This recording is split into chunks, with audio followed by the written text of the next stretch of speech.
the learning of blessings is very fundamental to Judaism. And so we need to make sure that we are saying, thinking, doing the right things.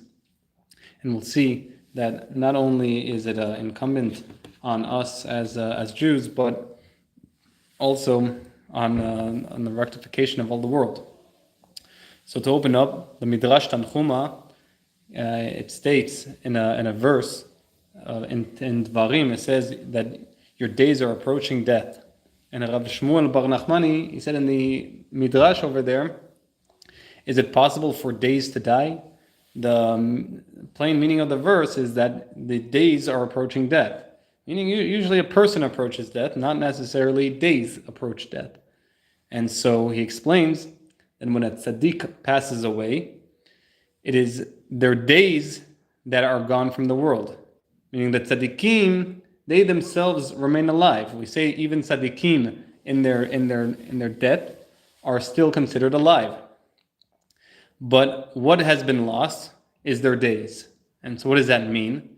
This refers to tzaddikim that when they go through life, not only are they, of course, benefiting themselves and benefiting in a spiritual manner their souls, but also all of the things around them.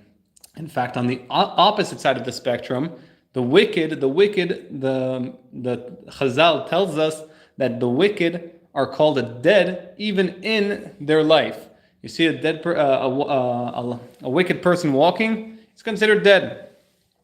And that's what the verse in Dvarim, when it says that by the testimony of 2 or 3 witnesses, they will put the dead man to death. Hold on, he's not dead yet. They're going to first have to testify and say that, okay, he was a wicked person, he did a sin, and then you put him to death. So why does the pasuk say, what does the verse say, we put the dead person to death? Because a wicked person is already considered dead in their life.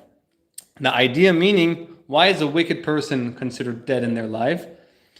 If a person does not have recognition of Hashem, and he doesn't recognize the beauty of this world, then you're right, he might be breathing, there might be blood going through his veins, there might be sparks of electrons that are and neurons that are going off in his brain, but the person himself has no life. The person himself is in a state of numbness. Maybe he's attributing his happiness or his success to who he is, but that doesn't define him in a spiritual sense.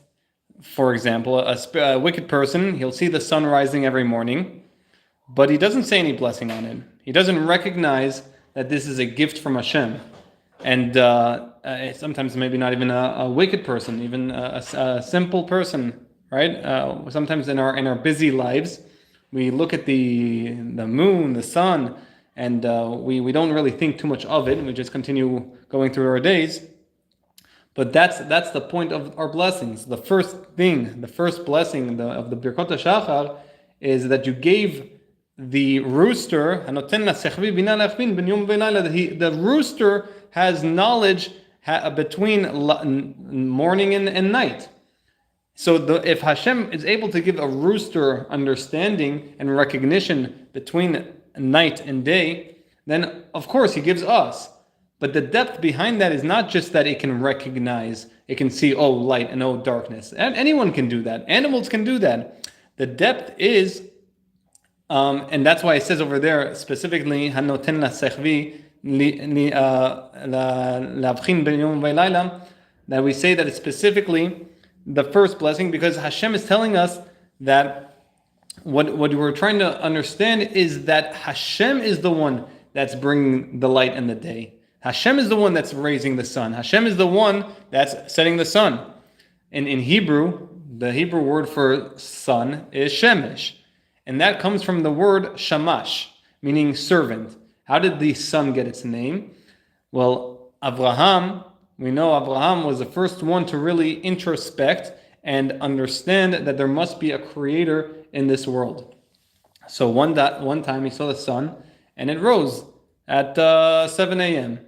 And so he said, okay, that's very interesting. Next day he saw, sun rose, again, 7 a.m.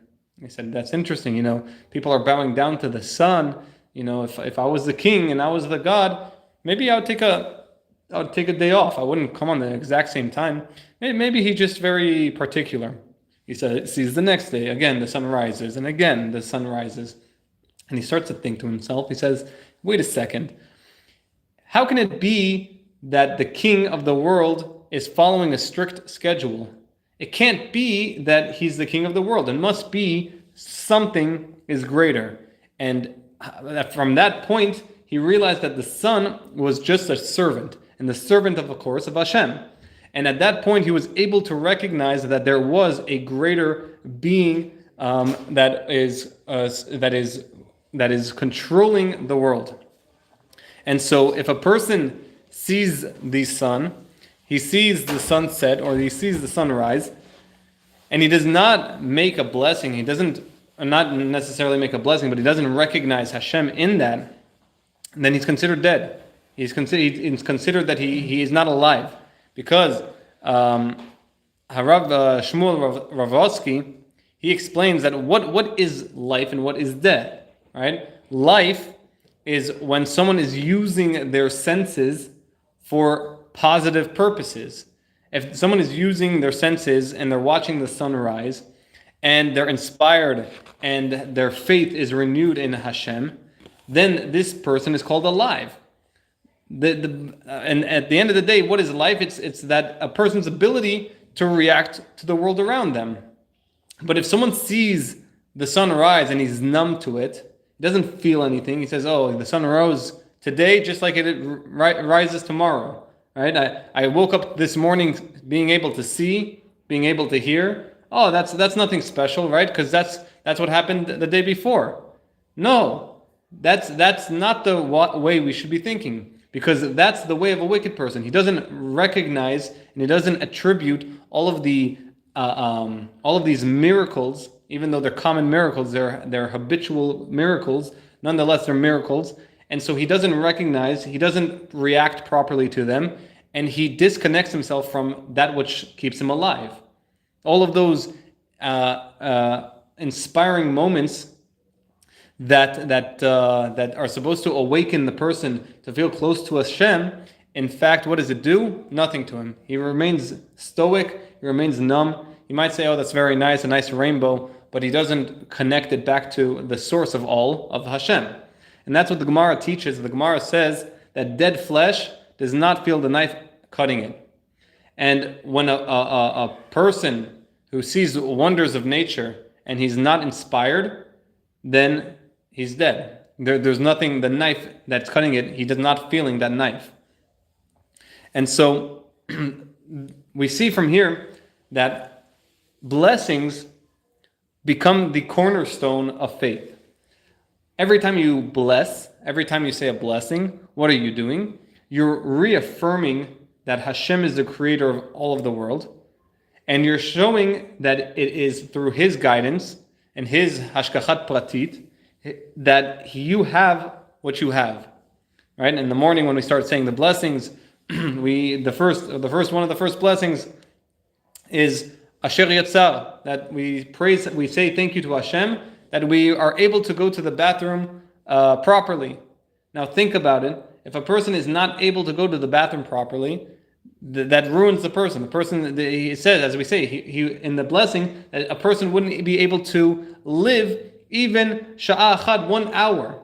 1 hour with a clogged up bowels or anything, then he would be completely decimated. And not only talking about just the physical torture, but also someone who is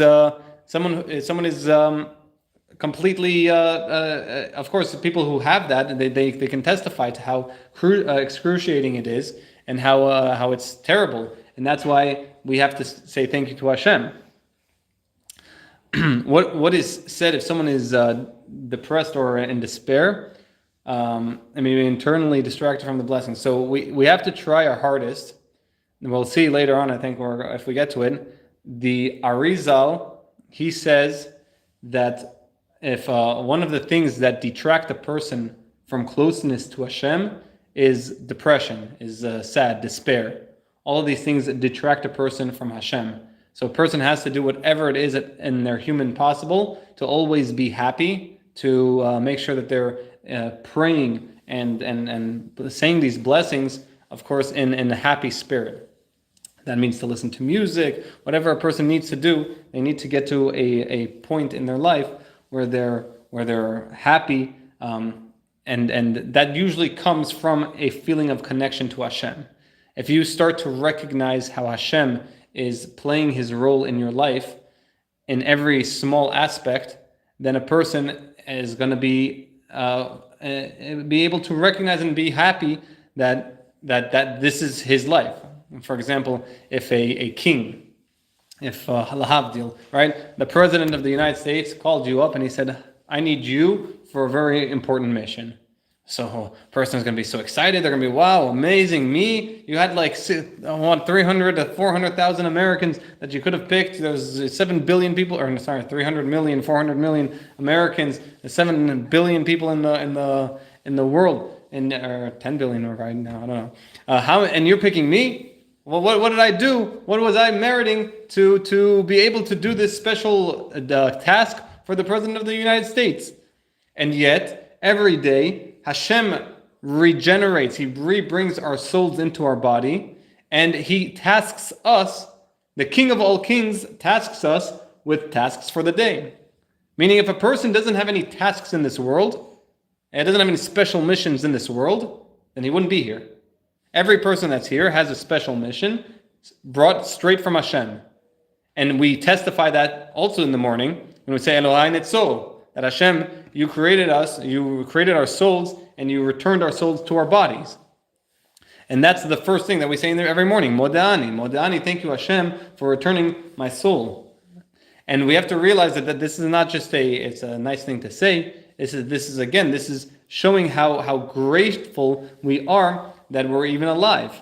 That Hashem has, in His infinite kindness, has deemed us worthy of being here in this generation to fulfill His tasks, His special missions. And again, it's sometimes hard because we do get distracted and we do get dismayed from all of the things that are surrounding us, but nonetheless we have to have that in our minds and go through life with that understanding that we are lucky, we are chosen, and to have that recognition of Hashem it should be the very big reason why we should always be happy. With that in mind, right, that when someone recites the ritba, he says that when someone recites a blessing, a person serves Hashem with his soul. So anytime you're saying a blessing, what are you doing? You're serving Hashem with your soul. And then whatever action that follows after that is serving Hashem with the physical body. And you're creating a connection at that point between the physical and the spiritual. And that is, as we'll say, the Ramchal brings down, that is the whole point of coming into this world. The whole point of coming into this world is to take the mundane, to take the physical, and being able to elevate it to a higher level. And so every blessing that a person does, it plays a special melody in a person's soul. And imagine a symphony. There was once a very talented orchestrator, and he was listening on one of those old radios to the harmonic symphony, one of these big symphonies, and he was telling the interviewer or whatever that, listen, at this symphony they have 9 trombone players, 8 saxophone, 7 clarinets, going through each one. And then he was listening, and he said, one of the triangle players is missing.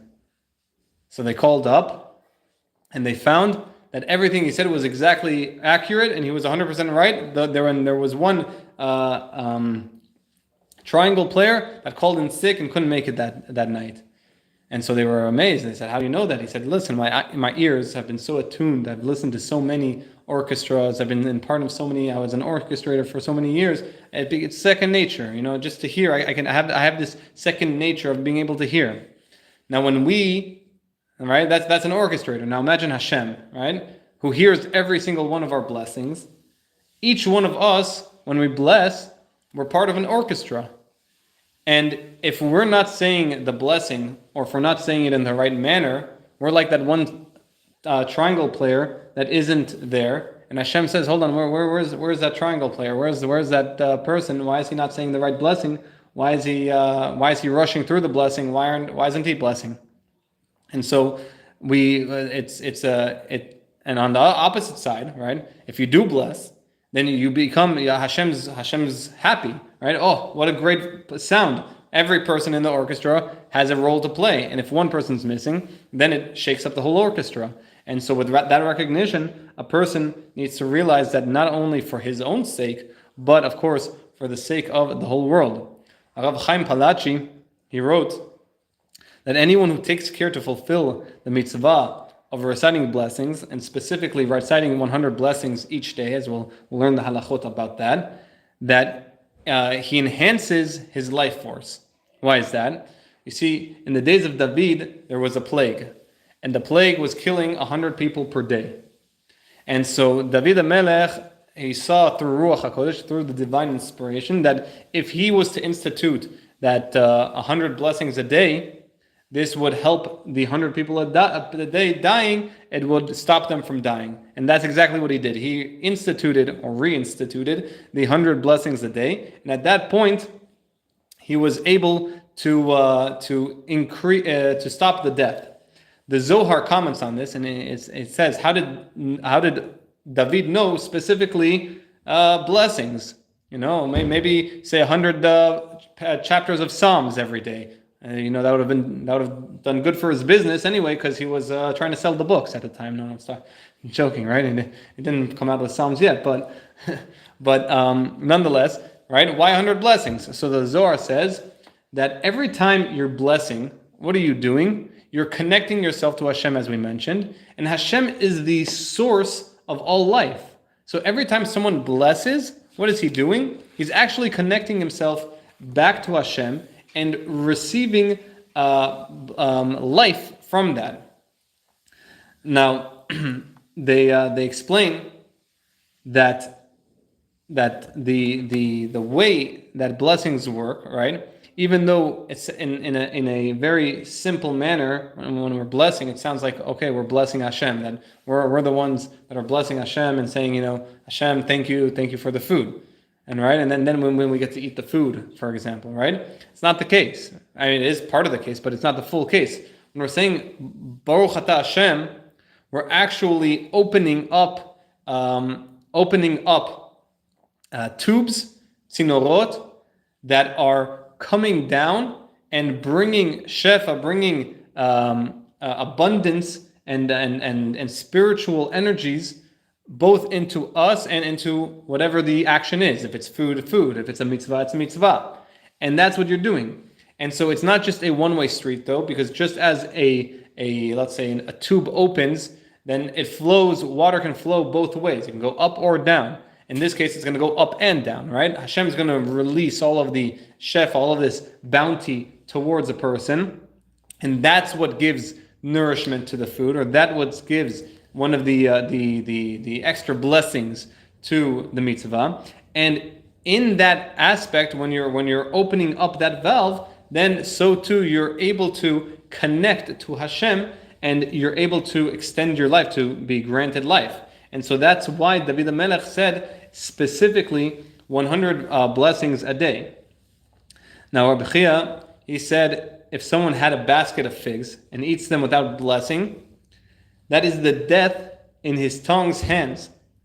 If he recites the blessing on it, that's considered life in the tongue's hands. And this is what King Shlomo, he said in Mishlei, in Proverbs, Mavet v'chaim beyad lashon ve'ohaveha yochal pirya. That life and death are the hands of the tongue, and those who love it will eat fruit. And now Rav Chia was explaining that what is Shlomo explaining? He's saying that anyone who says a blessing, you are getting life from that.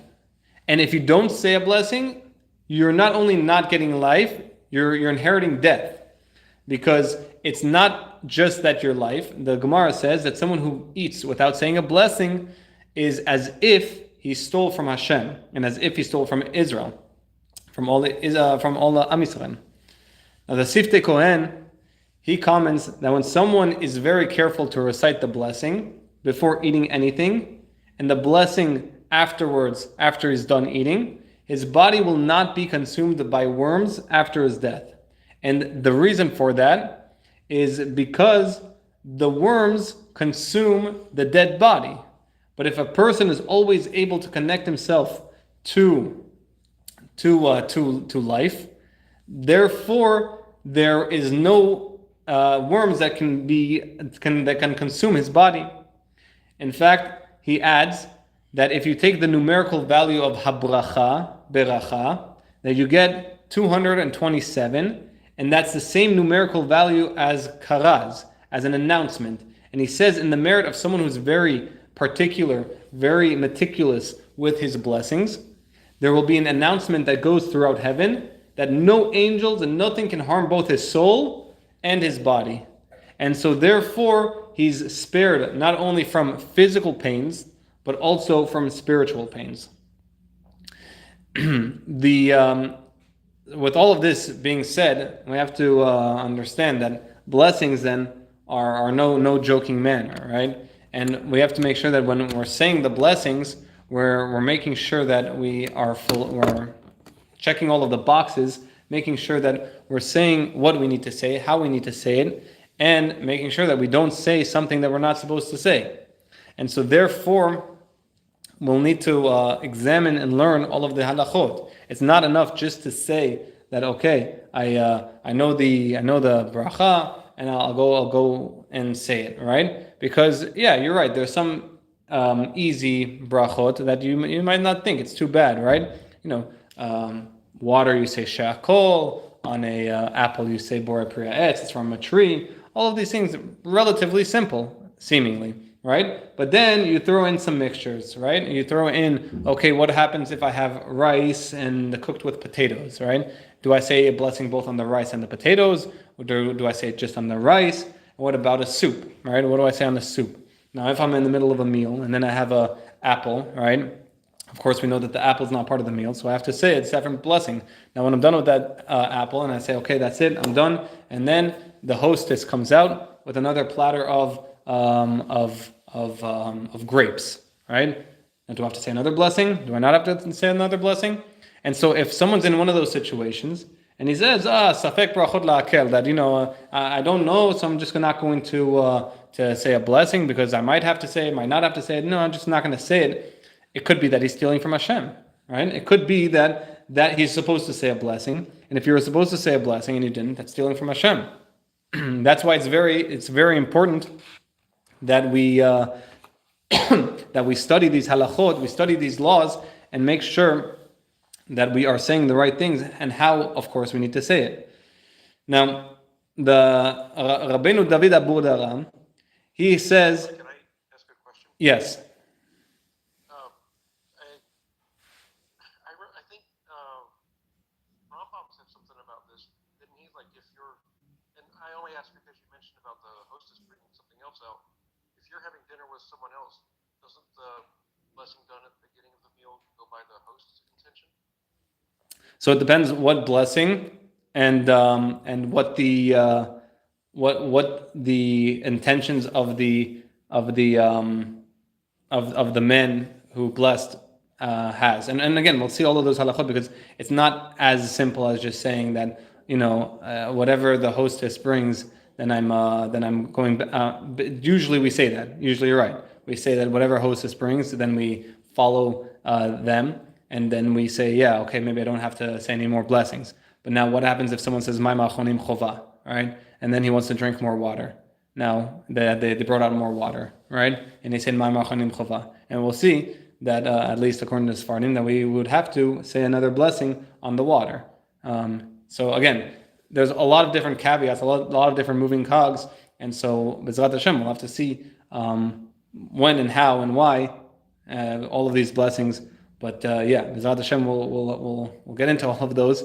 And for today, we just have to have those questions bubble, and B'ezrat Hashem, when we get to those, we'll get to it in more detail.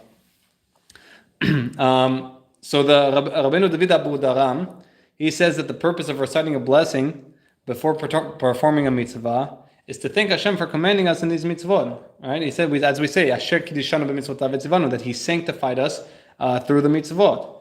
And then when we recite a blessing before any food, we're also thanking Hashem for giving us the food and the necessities that we need, both for our physical and spiritual health.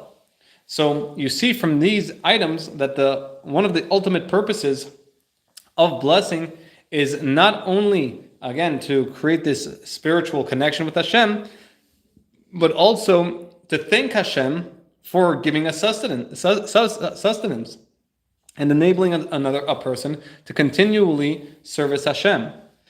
And so a blessing not only now is coming out as a source of life, as a source of blessing, but we're saying, and it's kind of connecting to Hashem, but also we're saying now that it is coming out as a source of thanks. You're thanking Hashem, and for someone to understand, you have to, if I come to someone and someone does something for me and something very generous, right, and I just say, okay, thanks, and I move on with my life. So the person's going to be hesitant next time he does anything nice to me, because he's going to think, listen, this guy he's not so grateful. He said kind of thanks on the side, like as if I was forced to do so, and he didn't mean it. You have to say thank you as if you mean it. And so if you just say okay, thanks, then he's going to say, okay, I'm not helping this guy next time, or I'm not going to put as much effort into it. Same thing with Hashem, kiviyachol, right? Now, if the blessing is a sense of thanking Hashem, and we're just going to say, and we're just like mumbling the words, what are we showing? We're showing that our gratitude to Hashem is a happenstance. It's on the side. We're just saying, okay, thanks Hashem. We're not contemplating the greatness of everything that went into the food in order for it to come to our plates, and in order for it to go back into our bodies and get turned into energy that we can service Hashem. And so someone who does that, not only is he's ungrateful, but he's also he's showing Hashem that he doesn't really care for the effort that he does to us. And so on an elementary level, the mitzvah of reciting blessings is more for a person's benefit than for Hashem's benefit. Because Hashem is the source of all blessings. Hashem has everything. And so it's not necessarily that we are blessing Him. Rather, it's giving Him more of a reason or more of an opportunity to go ahead and bless us. The Zohar states that when someone recites a blessing, he doesn't only bring, as we mentioned, the floodgates are open, right? And energies are flowing down to the person, but it's not only confined to the person, it's actually confined to the entire world. And so when a person blesses, he becomes the source of blessing for the entire world.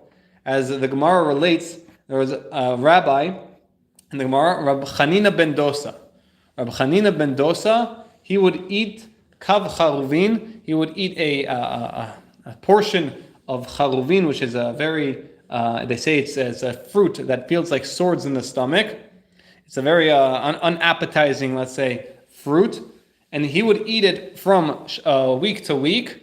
And that's what his sustenance was. He only had a kav charuvin, a handful of these fruits from week to week. And Hashem said, nonetheless, Rav Chanina ben Dosa, was the reason why the whole generation, the whole world had food and was in abundance. Because of Rav Chanina ben Dosa. He only ate kav charuvin, he only had a certain amount of charuvin, these fruits, from Friday to Friday, Shabbat to Shabbat. But nonetheless, the whole world was receiving sustenance through him. And one of the explanations that Chazal brings down is through his blessing on those fruits, he was able to draw such sustenance, such bounty from Hashem, that the whole generation was able to receive nourishment through him. And through that, a person should recognize and no longer just feel as if he's doing a mundane activity, that the blessing that one recites is not only for himself, but he's becoming a source of blessing for the whole entire world. The Rambam, he breaks down the blessings into three main categories. We have blessings that are for physical pleasures, eating, drinking. Then there's blessings for performing mitzvot, like Lisha Besukah, and then for the lulav, right, to hear the shofar. And then we have blessings of thanksgiving. For example, the brachot shachar, the blessings we say in the morning, that thank you Hashem for opening my eyes, thank you Hashem for giving me clothes, for keeping me upright. Those are blessings of thanksgiving. And in each of these categories, we recognize and become constantly aware of Hashem and fear Him. Meaning, the purpose of so many blessings is that we are constantly reminded and surrounded by the fact that Hashem is playing a hand in our lives. Now, if a person goes throughout the whole day and he doesn't bless, that goes back to what we say, he's completely disconnected from Hashem. If you're disconnected from Hashem, who's the source of all blessing, then what is he? He's dead, all right? So that's why the sages say that beracha, in Hebrew, the numerical value of beracha is also equal to zecher. Zecher means remember, because at every point that someone says a bracha, he's remembering that it's all coming from Hashem. That again, he's connecting himself, again, not only on a physical, but also on an intellectual level, that Hashem is the one that is fundamental to every part and every aspect in this world. Now, you might think, okay, it sounds like you already sold me on the blessings. You're good to go. But I'll tell you that blessings are even greater now. Not only from a spiritual aspect, but also a physical aspect. Because what do blessings do? When someone has he's worked the whole day, he's hungry, tired, now he gets a nice hamburger, juicy hamburger, hot, straight off the grill, and he's looking at it, it's looking at him, he's getting really excited to just pounce on that burger. But as a Jew, what do you have to do?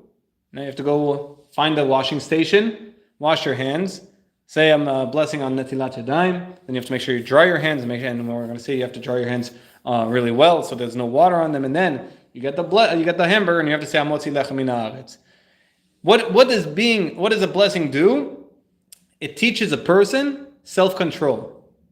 Because when you are able to just pounce in that burger, then you have no thought. You become an animal. You're just eating out of pure desire, eating out of pure nature. But when you stop yourself from eating and you reconnect yourself to Hashem and reconnect the act of eating to Hashem, then you've changed this aspect of a mundane activity into a spiritual activity. You're not only receiving physical sustenance, you're also receiving spiritual sustenance. And so when a person is able to take himself away from his physical desires and control himself in that moment, Hashem says that is in itself a blessing. Going back to the story of Rabbi Hanina, why would he eat such a bitter, sharp fruit? The reason was he was extremely poor. Rabbi Hanina ben Dosa, the Gemara says, was extremely poor, and so the only way that the only sustenance that he had were those fruits. That was the only way he had sustenance. He had no other means of food, and so for him, that food was the only thing that was basically keeping him alive. So he had no other option. Okay, now going back to what we were saying earlier, right? So basically, what we're saying is that blessings stop a person in his track. It takes a person away from his animalistic desires to just pounce on that burger, to pounce on the food, and takes a second to stand back and recognize that this food is actually from Hashem. That this food wasn't just made in a concoction and it wasn't just thrown here. No, everything is coming actually from Hashem. And so when a person recognizes that, again, he will come to the recognition that everything is from Hashem. Now, more than that, is that the Arizal explains that when a person blesses and a person eats, he's able to rectify the holy sparks, the sparks that are in that food, and they become connected to him, and they come to help him. That's the source. That's the source of life. That's the source of sustenance. What is sustenance? It's those spiritual aspects that are in the food that come and connect to your life, to connect to your soul. And so that's why in America and in English we say, what do we say? You are what you eat. Because it's true, you are what you eat. Whatever you eat becomes part of you and becomes either something that helps you or something that will detract from your service to Hashem. That's why if someone is eating a non-kosher, he'll see that it's very hard to do other aspects of Judaism. It'll be very hard to keep Shabbat. It'll be very hard to wake up in the morning to pray in the minyan, because as long as you're not eating kosher, then you're putting in your body not kosher. You're becoming not kosher.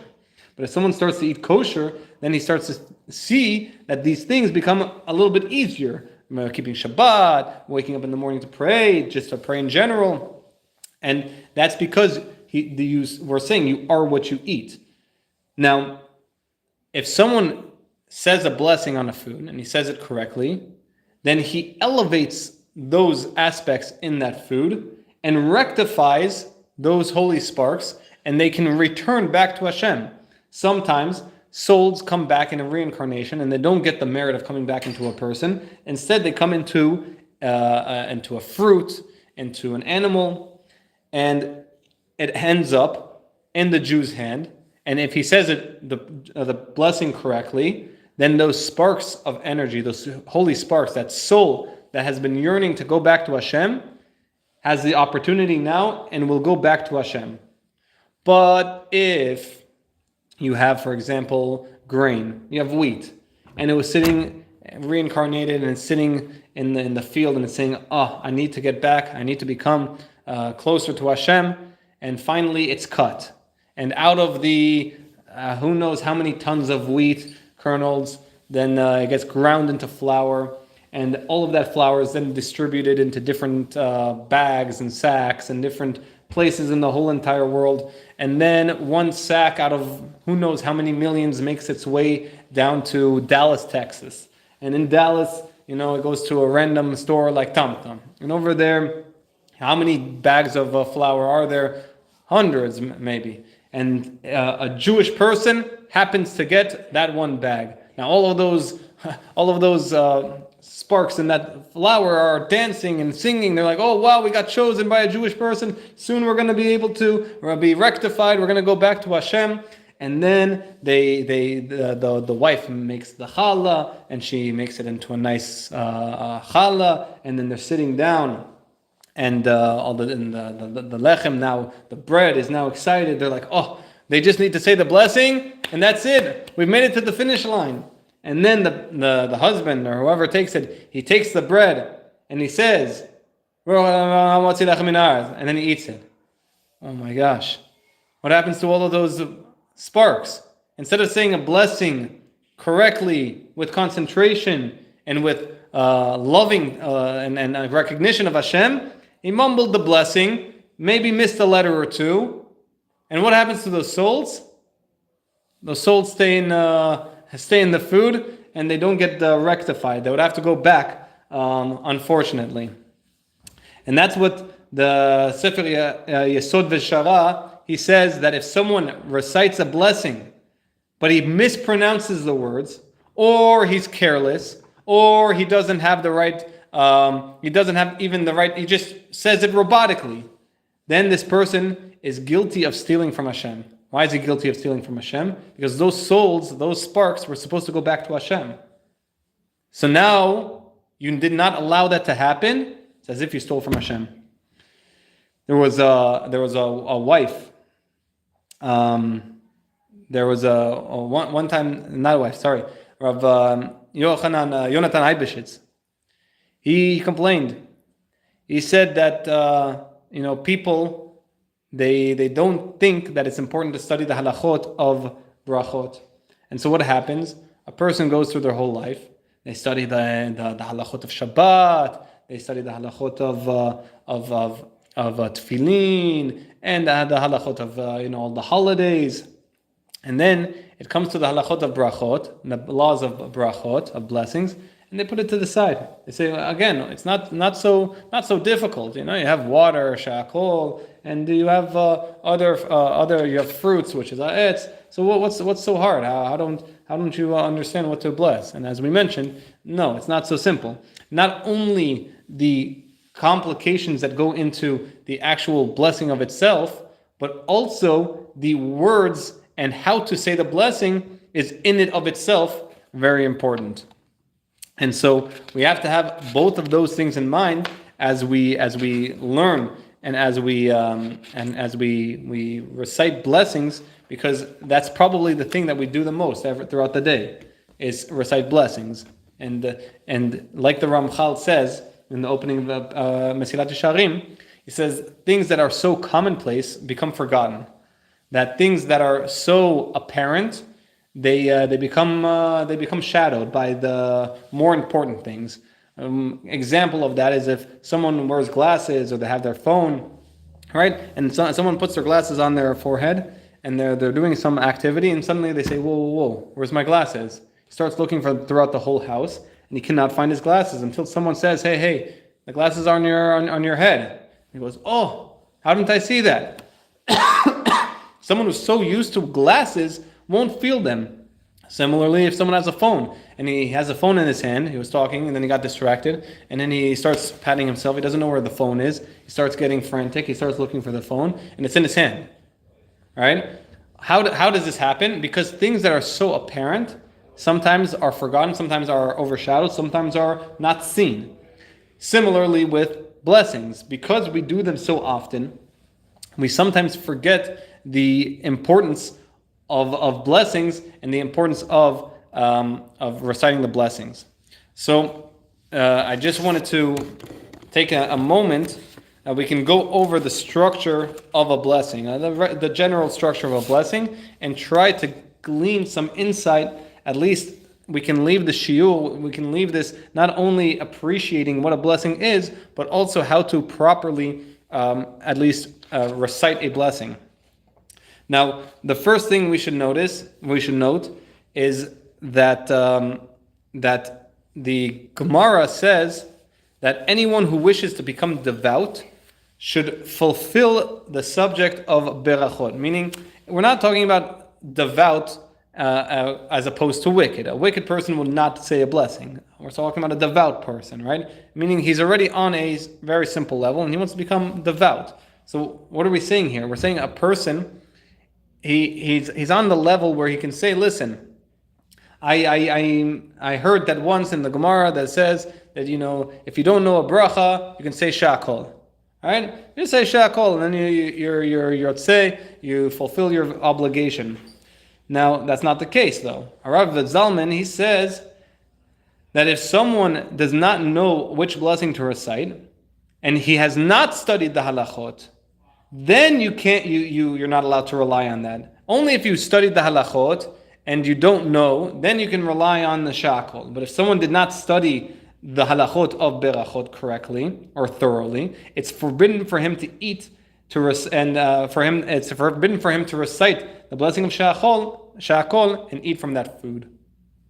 And the Mishnah Berurah also ruled that if someone does not know whether the proper blessing for a particular fruit is borei pri ha'etz or borei pri ha'adama, he may recite the blessing of borei pri ha'adama, given that he learned the halachot beforehand and he knows that that's the halacha. But if he had not studied the halacha before, he may not eat the fruit because he doesn't know the halacha, and you can't rely on something that you don't know. And so, with that in mind, we have to also understand that the blessings themselves come in a certain formula, and we have to have a certain concentration, have a certain understanding of what we're saying. Now, first of all, we should try to recite these blessings slowly. Sometimes that the food can get very tempting, you can be very hungry, but nonetheless, you have to hold back those base desires and make sure that we're saying them with the proper concentration, with the proper honor that's due to them. Now, back then, the sages, of course, they were more in tuned and more understanding of what these blessings are, and so the Chayei Adam, he says that a person, anytime you're about to recite the name of Hashem in a blessing, for example, he should become filled with awe and trembling. He should be fearful, but also ecstatic that he's given this opportunity to say Hashem's name. And because we know that you can't just say Hashem's name in any case, that would be saying Hashem's name in vain. But when you have the opportunity to do so, then you should become filled with awe and even tremble. And the sages of latter times would get to that point where they would actually tremble from feeling and recognizing that Hashem is in front of them. And so it's a good idea to, when you're saying the blessing, the Rav Eliezer Papo said, it's also good to pause in momentarily before saying Hashem's name, so you can at least prepare yourself emotionally and spiritually for the experience of saying Hashem's name. Similarly, when you're saying the blessing itself, you should properly space the blessing so you don't run on into the next word before properly pronouncing the first word, before each word. So we'll take this time to go over each word, at least in a general case of a blessing. So usually a blessing starts off with the word Baruch. Baruch, as loosely translated, is blessed.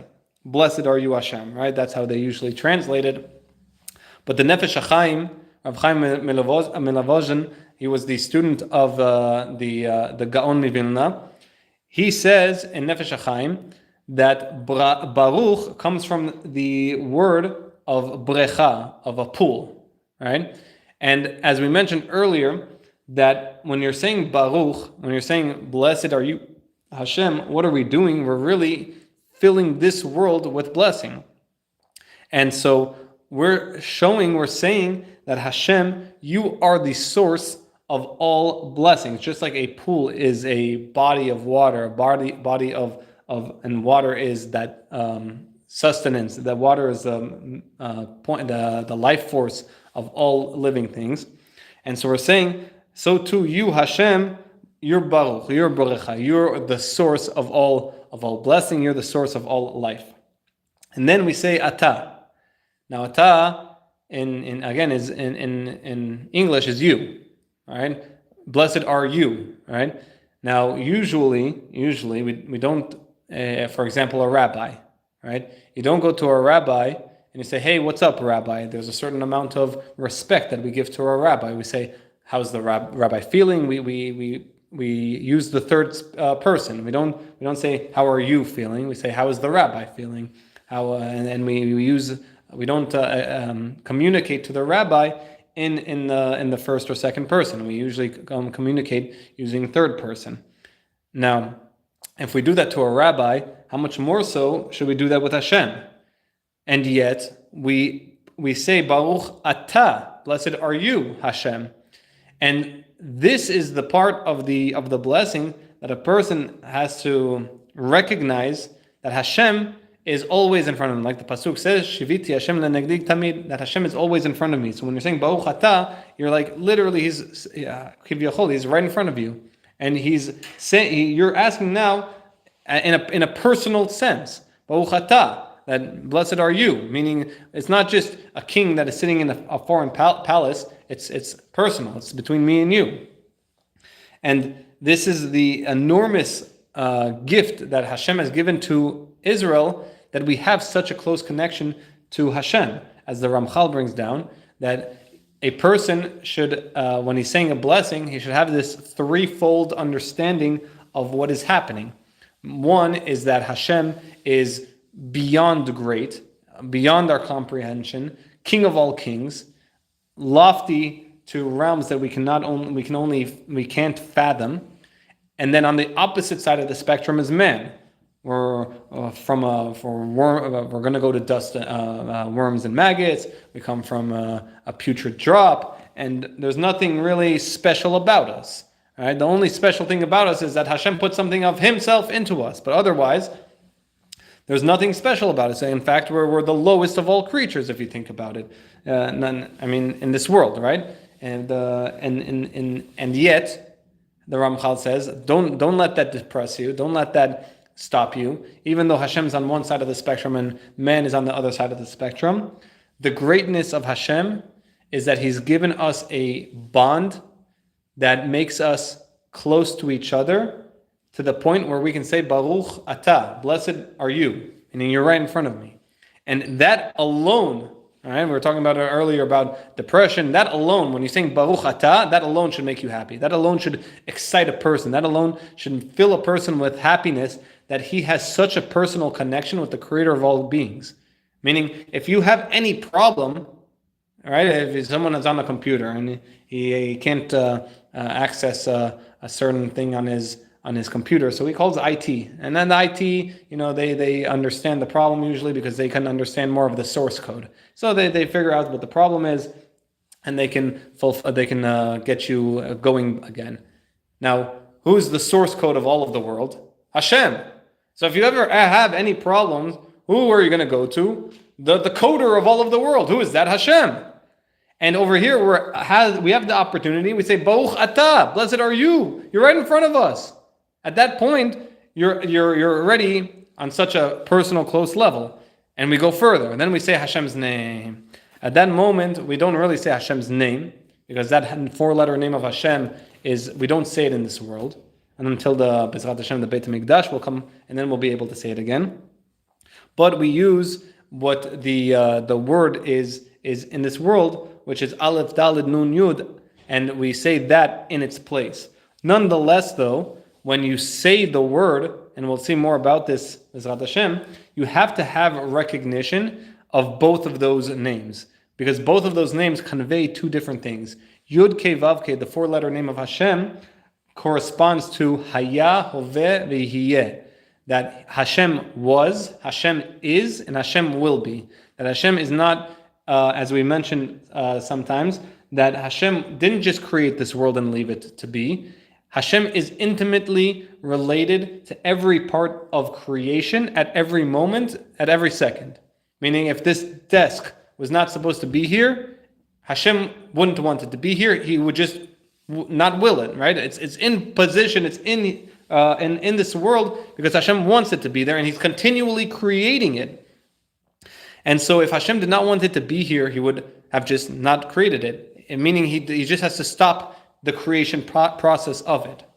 And so that's the aspect of the four-letter name of Hashem. And then Adnut represents His control, His Dina de Malchuta Dina, that His control in this world is absolute. And so we say Adon Hakol, He's the master of all. And so when someone says this four-letter name of Hashem, even though he's not pronouncing it, he's pronouncing Adnut, you should have that in mind.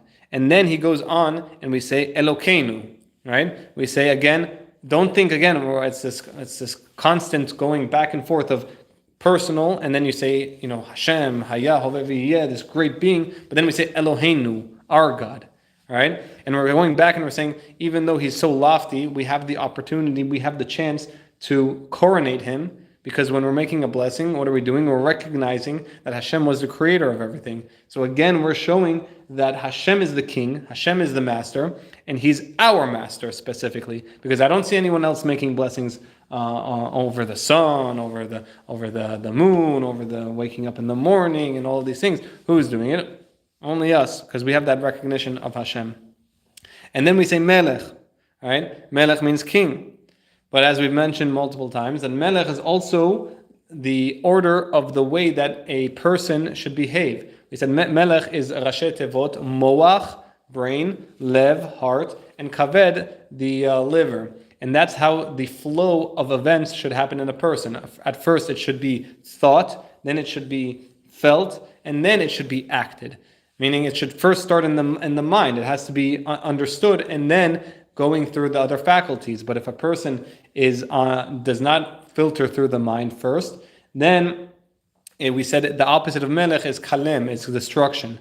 So when we're saying melech, we have to have that recognition that Hashem, that you gave us the faculties to work, to service you in the correct procedure.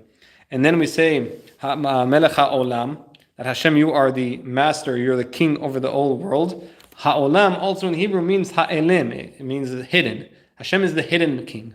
Usually kings, they come out and they boast. They usually say, I'm the king, and they like to give out their might and their power and make everyone fear them.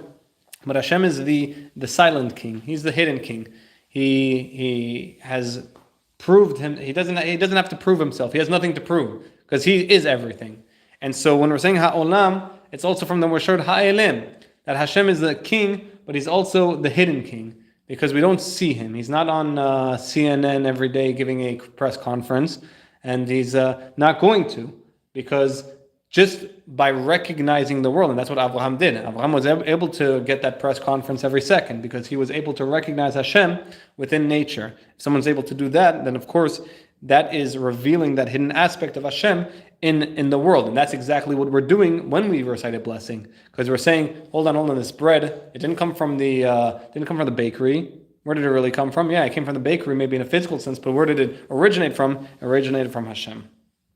And then we go on to say Asher Gidishanu. At that point, it starts to go into different places. If you say Elokeinu melech haolam hamotzi lechem min haaretz, for the bread, or bread p'rai dama, or Asher Gidishanu b'mitzvotav v'tzivanu al netilat yadayim, or different aspects. But the main part is Baruch Atah Hashem Elokeinu melech haolam, and then it starts to branch off. So that's Bezrat Hashem. At least we got that recognition. When we go to a blessing, when we go to recite a blessing, again we want to recite it slowly.